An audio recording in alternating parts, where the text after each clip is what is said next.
had to research what fabric would be most absorbent for my self-watering planters, which plants could survive in constant water, and so on, which glass bottles wouldn't shatter when I cut them, and just where I could get them for free and everything.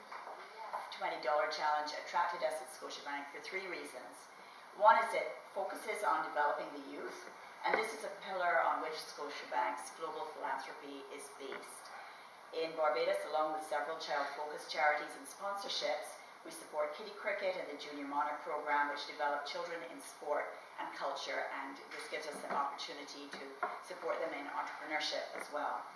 The second reason is the $20 challenge. It's a great fit because it does encourage entrepreneurship.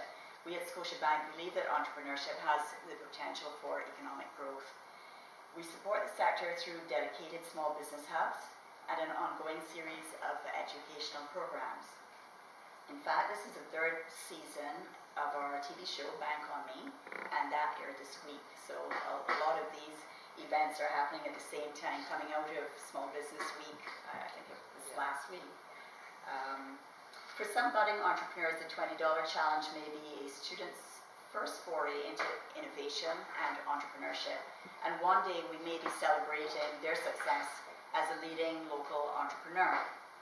The third reason that we're so impressed with the $20 challenge is that each child or team must put some of their profits towards charity. And that's always been part of the program. In 2014, we gave awards to the youngsters who raised the most for charity.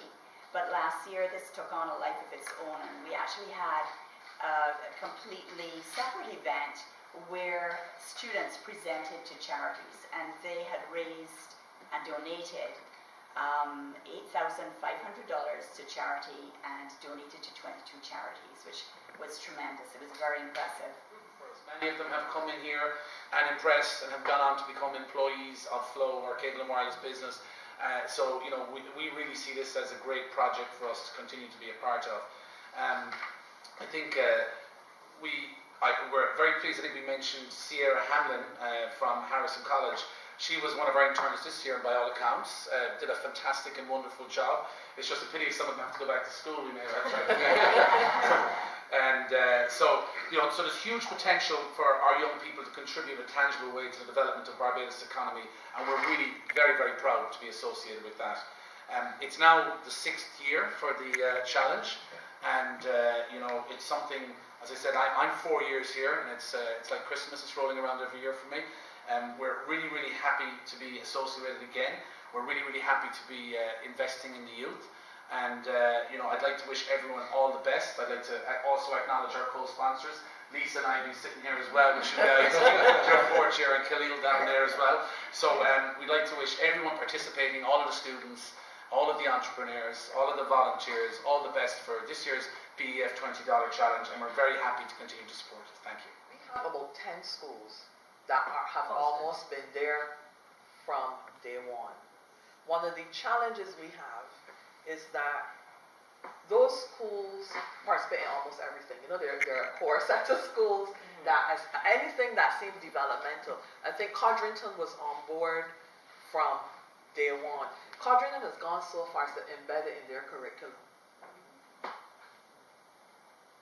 So you see, so you have on the one hand, and right now, and we've been talking to the Principals Association, the Ministry of Education. Right now, for instance, we have the CCSLC, which is the School Leaving Certificate. Part of that program is actually an entrepreneurship component. We have offered to these schools to run that element for them. So that's what we're talking about. We talk about problem solving. What has been the value so far from the Ministry of Education? Because you're speaking about getting all schools on board. Obviously, you have a challenge. How have you been collaborating with the Ministry of Education towards this? The ministry has given us support with regard to going into these schools, so there's no restrictions or hindrance from the ministry.